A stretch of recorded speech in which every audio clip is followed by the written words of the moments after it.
जय हिंद साथियों, जय श्री राम, जय श्री कृष्ण। आज श्रीमद् भगवत गीता के पृष्ठ संख्या 14 से आगे हम लोग बढ़ेंगे, जिसमें कहा गया है आगे कैसे त्याग के नाम से 7 श्रेणियों में विभाजित किया गया है। 7 श्रेणियां किस तरह से त्याग का ये किया गया है, इसके बारे में वर्णन किया जाएगा। श्रीमद् भगवत गीता के 11वें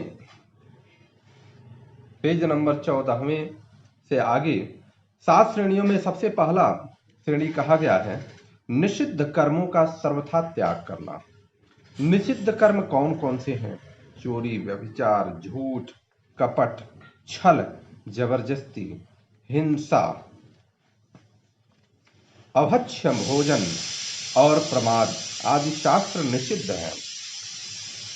नीच कर्मों को मन, वाणी और शरीर से किसी भी प्रकार से करना यह पहली श्रेणी का त्याग है। दूसरा श्रेणी का त्याग है काम्य कर्मों का त्याग। स्त्री, पुरुष और धन आदि प्रिय वस्तुओं की प्राप्ति एवं रोग संकट आदि के निवृत्ति के उद्देश्य से किए जाने वाले यज्ञ, दान, तप और उपासना आदि सकाम कर्मों को अपने स्वार्थ के लिए न करना, यह दूसरी श्रेणी का त्याग है।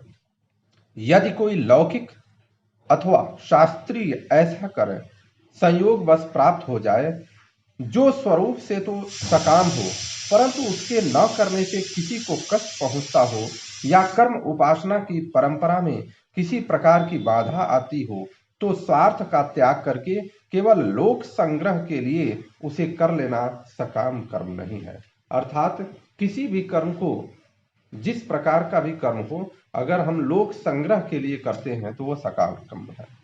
तीसरा नंबर तृष्णा का सर्वथा त्याग। मान, बड़ाई, प्रतिष्ठा एवं स्त्री, पुत्र और धनादि जो कुछ भी अनित्य पदार्थ प्रारब्ध के अनुसार प्राप्त हुए हों, उनके बढ़ने की इच्छा को भगवत प्राप्ति में बाधक समझकर उसका त्याग करना है। यह तीसरी श्रेणी का त्याग है। स्वार्थ, चौथा नंबर स्वार्थ के लिए दूसरों से सेवा कराने का त्याग। अपने सुख के लिए किसी से भी धन आदि पदार्थों की अथवा सेवा कराने की याचना करना एवं बिना याचना के दिए हुए पदार्थों को या की हुई सेवा को स्वीकार करना, तथा किसी प्रकार भी किसी से अपना स्वार्थ सिद्ध करने की मन में इच्छा करना आदि जो स्वार्थ के लिए दूसरों से सेवा कराने के भाव हैं, ये उन सब का त्याग करना, ये चौथी श्रेणी का त्याग है। यदि कोई ऐसा अवसर योग्यता से प्राप्त हो जाए कि शरीर संबंधी सेवा अथवा भोजनादि पदार्थों की स्वीकार न करने से किसी को कष्ट पहुंचता हो, या लोक शिक्षा में किसी प्रकार की बाधा आती हो, तो उस अवसर का सर्वथा त्याग करके केवल उनके प्रीति के लिए सेवादि का स्वीकार करना दोष युक्त नहीं है, क्योंकि स्त्री, पुत्र और नौकर आदि से की हुई सेवा एवं बंधु बांधव और मित्र आदि द्वारा दिए हुए भोजन आदि पदार्थों को स्वीकार न करने से उनको कष्ट होना एवं लोक मर्यादा में बाधा पड़ना संभव होता है। इसलिए कहा गया है, 5वां नंबर के त्याग में कहा है कि संपूर्ण कर्तव्य कर्मों में आलस्य और फल की इच्छा का सर्वथा त्याग। ईश्वर की भक्ति, देवताओं का पूजन, माता पितादि गुरुजनों की सेवा, यज्ञ, दान, तप तथा वर्णाश्रम के अनुसार आजीविका एवं शरीर संबंधी खान पान आदि जितने कर्तव्य कर्म हैं, उन सब में आलस्य का और सब प्रकार की कामना का त्याग करना, यह 5वीं श्रेणी का है। अब 6वीं श्रेणी का श्रीमद् भगवद गीता में त्याग बताया गया है कि संसार के संपूर्ण पदार्थों में और कर्मों में ममता और आसक्ति का सर्वथा त्याग होना चाहिए। धन, मकान और वस्त्र आदि संपूर्ण वस्तुएं तथा स्त्री, पुत्र और मित्रादि संपूर्ण बंधु बांधव एवं मान, बड़ाई और प्रतिष्ठा आदि इस लोक के और परलोक के जितने विषय भोग रूप पदार्थ हैं, उन सबको क्षण भंगुर और नाशवान होने के कारण अनित्य समझकर उसमें ममता और आसक्ति का न रहना, तथा केवल एक परमात्मा के ही अनन्य भाव से विशुद्ध प्रेम होने के कारण मन, वाणी और शरीर के द्वारा होने वाली संपूर्ण क्रियाओं में और शरीर में भी ममता और आसक्ति का सर्वथा अभाव हो जाना, यह छठी श्रेणी का त्याग।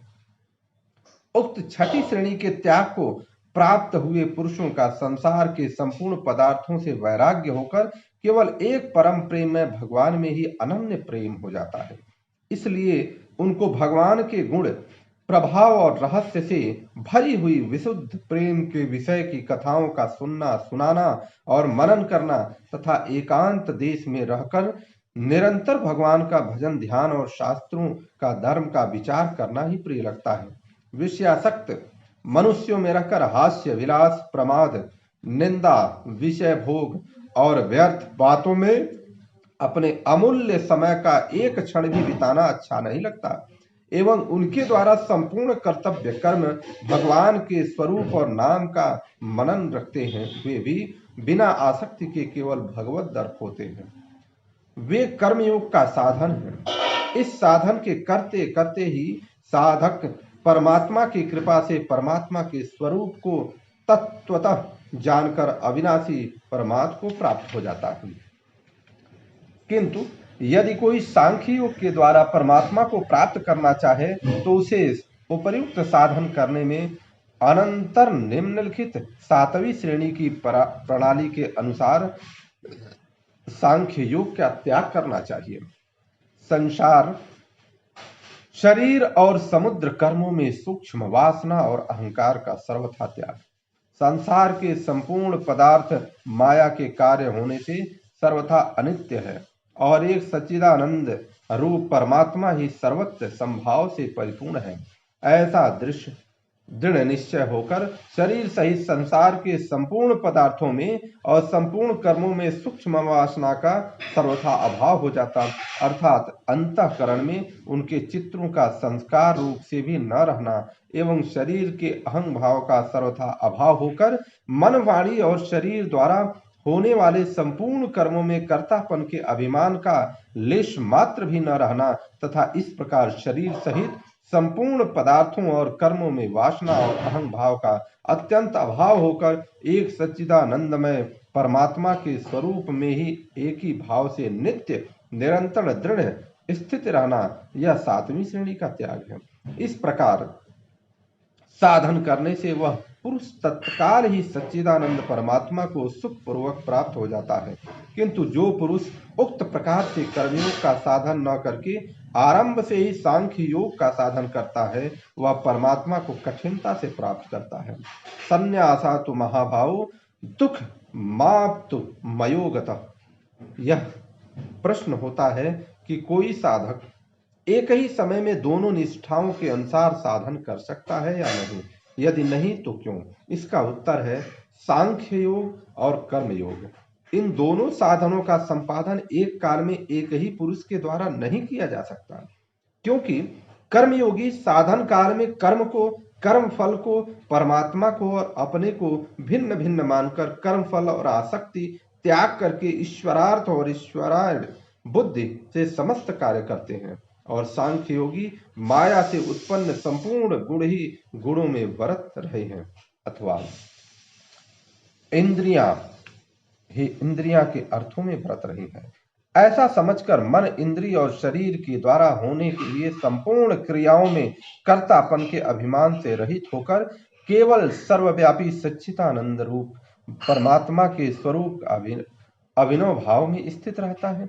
कर्मयोगी अपने को कर्ता समझता है, कर्मों का कर्ता समझता है। सांख्य योगी कर्ता नहीं मानता। कर्मयोगी अपने कर्मों में भगवान को अर्पण करता है। सांख्य योगी मन और इंद्रियों के द्वारा होने वाली अहंकाररहित क्रियाओं को कर्म ही नहीं मानता। कर्मयोगी परमात्मा को अपने से पृथक मानता है। सांख्य योगी सदा अभेद मानता है। कर्मयोगी प्रकृति और प्रकृति के पदार्थों को, सत्ता को स्वीकार करता है और सांख्य योगी एक ब्रह्म के सिवा किसी को भी सत्ता नहीं मानता। कर्मयोगी कर्म फल और कर्म की सत्ता मानता है। सांख्य योगी न तो ब्रह्म से भिन्न कर्म और उनके फल की सत्ता ही मानता है और न उनसे अपना कोई संबंध ही समझता है। इस प्रकार दोनों की साधन प्रणाली और मान्यता में पूर्व और पश्चिम की भांति महान अंतर है। ऐसी अवस्था में दोनों निष्ठाओं का साधन एक पुरुष एक काल में नहीं कर सकता। जैसे किसी मनुष्य को भारतवर्ष से अमेरिका के न्यूयॉर्क शहर को जाना है, तो यदि ठीक रास्ते होकर वहां से पूर्व दिशा में जाता रहे तो भी अमेरिका पहुंच जाएगा, और पश्चिम दिशा में चलता रहे तो भी अमेरिका पहुंच जाएगा। वैसे ही सांख्य योग कर्मयोग की साधन प्रणाली में परस्पर भेद होने पर भी जो मनुष्य किसी एक साधन में दृढ़ता पूर्वक लगा रहता है, वह दोनों के ही एक पात्र परम लक्ष्य परमात्म तत्व को शोध तक पहुंच जाता है। अधिकारी, अब प्रश्न यह रह जाता है कि गीतोक्त सांख्य योग और कर्मयोग के अधिकारी कौन हैं? क्या सभी वर्णों और सभी आश्रमों के तथा सभी जातियों के लोग इसका आचरण कर सकते हैं, अथवा किसी खास वर्ण, किसी खास आश्रम या किसी खास जाति के लोग इसका आचरण करते हैं? तो इसके बारे में इनके अधिकारी जानना जरूरी है।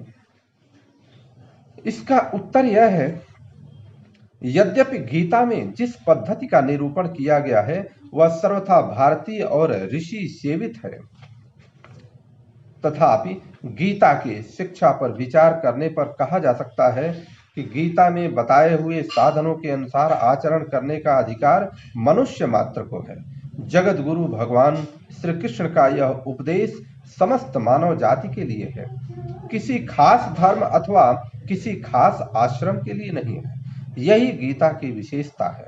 भगवान ने अपने उपदेश में जगह जगह मानव, नर, देहभूत, देही आदि शब्दों का प्रयोग करके इस बात को स्पष्ट कर दिया है कि यहाँ सांख्य योग का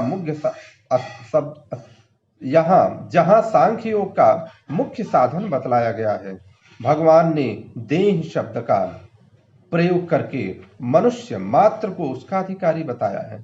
उसी प्रकार भगवान ने स्पष्ट शब्दों में कहा है, मनुष्य मात्र अपने अपने शास्त्र विहित कर्मों द्वारा सर्वव्यापी परमेश्वर की पूजा करके सिद्धि प्राप्त कर सकता है। इसी प्रकार भक्ति के लिए भगवान ने स्त्री, शूद्र तथा पाप योनि तक के अधिकारी बतलाया है। और भी जहां जहां भगवान ने किसी भी साधन का उपदेश दिया है, वहां ऐसा नहीं कहा है कि इस साधन को करने का किसी खास वर्ण, आश्रम या जाति को ही अधिकार है, दूसरों को नहीं है। ऐसा होने पर भी यह स्मरण रखना चाहिए कि सभी कर्म सभी मनुष्यों के लिए उपयोगी नहीं होते। इसलिए भगवान ने वर्ण धर्म पर बहुत जोर दिया है। जिस वर्ण के लिए जो कर्म निहित है, उसके लिए वे ही कर्म कर्तव्य हैं और दूसरे वर्ण के लिए नहीं।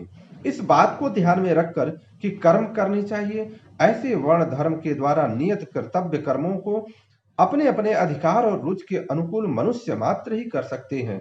वर्ण धर्म के अतिरिक्त मानव मात्र के लिए पालनीय सदाचार, भक्ति आदि का साधन तो भी कर सकते हैं। कुछ लोग ऐसा मानते हैं कि सांख्य योग के साधन का अधिकार सन्यासियों को ही है, दूसरे आश्रम वालों को नहीं। इस बात की पुष्टि संगत नहीं मालूम होती। भगवान ने सांख्य योग की दृष्टि से भी युद्ध करने की आज्ञा दी। भगवान यदि केवल सन्यासियों को ही सांख्य योग का अधिकारी मानते तो वे अर्जुन को उस दृष्टि से युद्ध करने की आज्ञा कभी न देते, क्योंकि सन्यास आश्रम में कर्म मात्र का त्याग कहा गया है। युद्ध रूपी घोर कर्म की भी बात ही क्या है। फिर अर्जुन तो सन्यासी थे ही नहीं। उन्हें भगवान ने ज्ञानियों के पास जाकर ज्ञान सीख लेने की बात कही है। इसके अतिरिक्त तीसरे अध्याय के चौथे श्लोक में भगवान ने सांख्य योग की सिद्धि केवल कर्मों के स्वरूप त्याग से नहीं बतलाई है। यदि भगवान सांख्य योग का अधिकारी केवल सन्यासियों के ही मानते तो सांख्य योग के लिए कर्मों का स्वरूप से त्याग आवश्यक बतलाते, और यह नहीं कहते कि कर्मों का स्वरूप त्याग कर देने मात्र से सांख्य योग की सिद्धि नहीं होती। यही नहीं, में जहां ज्ञान के साधन बतलाए गए हैं, वहां एक साधन स्त्री पुत्र धन मकान आदि में आसक्ति का, ममता का त्याग भी बतलाया गया है। स्त्री पुत्र, अब ये कह रहे हैं, स्त्री पुत्र धन मकान आदि के साथ स्वरूपतः संबंध होने पर ही उनके प्रति आसक्ति एवं ममता के त्याग की बात कही जा सकती है। संन्यास आश्रम के इसका स्वरूप से ही त्याग है। ऐसी दशा में यदि सन्यासियों की ही ज्ञान योग के साधन का अधिकार होता तो उनके लिए इन सबके प्रति आसक्ति का, ममता का त्याग करना अनावश्यक था। तीसरी बात यह है कि 18वें अध्याय में जहां अर्जुन ने खास सन्यास और त्याग के संबंध में प्रश्न किया है, वहां भगवान ने सन्यास का स्थान पर सांख्य योग का ही वर्णन किया है। सन्यास आश्रम कहीं भी उल्लेख नहीं किया है। यदि भगवान को सन्यास शब्द से सन्यास आश्रम अभिप्रेत होता अथवा सांख्य योग का अधिकारी वे केवल सन्यासियों को ही मानते तो इस प्रसंग पर इसका स्पष्ट शब्दों में उल्लेख करते। इस सब बातों से स्पष्ट प्रमाणित होता है कि सांख्य योग का अधिकार गृहस्थ, सन्यासी, गृहस्थ सभी को समान रूप से है। हाँ, इतनी बात अवश्य है कि सांख्य योग का साधन करने के लिए सन्यास आश्रम में सुविधाएं अधिक हैं और इस दृष्टि से इस आश्रम में गृहस्थ आश्रम की अपेक्षा सांख्य योग के साधन के लिए अवश्य ही अधिक उपयुक्त कह सकते हैं। कर्मयोग साधन में कर्म की प्रधानता है और स्वैरोचित विचित्र कर्म करने के लिए विशेष रूप से आज्ञा है, बल्कि कर्मों का स्वरूप से त्याग इसमें बाधक बतलाया गया है। इसलिए संन्यास आश्रम में कर्म प्रधान कर्मयोग का आचरण नहीं बन सकता, क्योंकि यहाँ द्रव्य और यज्ञ दानादि कर्मों का सर्वोच्च त्याग है। किंतु भगवान की भक्ति सभी आश्रमों में की जा सकती है, अतः भक्ति प्रधान कर्मयोग सभी आश्रमों में बन जाता है। कुछ लोगों में यह भ्रम फैला हुआ है कि गीता तो साधु सन्यासियों के काम की चीज है, गृहस्थों के काम की नहीं, इसलिए वे प्रायः बालकों को इस भय से गीता नहीं पढ़ाते कि इसे पढ़कर वे गृहस्थ का त्याग कर देंगे, परंतु उनका ऐसा समझना सर्वथा भूल है। यह बात ऊपर की बातों से स्पष्ट हो जाती है। वे लोग यह नहीं सोचते कि मोह के कारण अपने छात्र धर्म से विमुख होकर भिक्षा के अन्न से निर्वाह करने के लिए उद्यत अर्जुन ने जिस परम रहस्यमय गीता के उपदेश से आजीवन गृहस्थ में रहकर अपने कर्तव्य का पालन किया, उस गीता शास्त्र का यह उल्टा परिणाम किस प्रकार हो सकता है? यही नहीं, गीता के उपदेष्टा स्वयं भगवान श्री कृष्ण जब इस धराधाम पर अवतार के रूप में रहे तब तक बराबर कर्म ही करते रहे, साधुओं की रक्षा और दुष्टों का संहार करके उद्धार किया और धर्म की स्थापना की। यही नहीं, उन्होंने तो यहाँ तक कहा है कि यदि मैं सावधान होकर कर्म न करूं तो लोग मेरी देखा देखी कर्मों का परित्याग कर आलसी बन जाए और इस प्रकार लोक की मर्यादा छिन्न भिन्न करने का दायित्व मुझ पर रहे। इसका यह अर्थ भी नहीं है कि गीता सन्यासियों के लिए नहीं है, गीता सभी वर्णाश्रम वालों के लिए है। सभी अपने अपने वर्णाश्रम के कर्मों को करते हुए सांख्य या योग दोनों में से किसी एक निष्ठा के रूप में अधिकारानुसार साधन कर सकते हैं।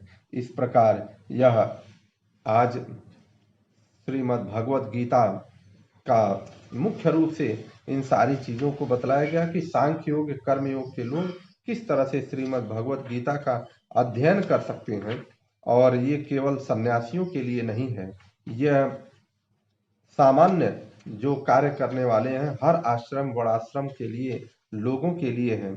और इस पर हम लोग अब गीता में भक्ति कैसे होगी, किस तरह से गीता में भक्ति को दिखाया गया है, गीता में समता को दिखाया गया है, कैसे समता होती है, जीवों की गति कैसे होती है, इस पर भी वैज्ञानिकता दिखाई गई है। गीता की कुछ बातें कही गई हैं, गीता और वेद में अंतर क्या है ये भी बताया गया है। इन सारी बातों को आगे हम अगले दिन करेंगे। जय हिंद, वंदे मातरम, जय श्री कृष्ण।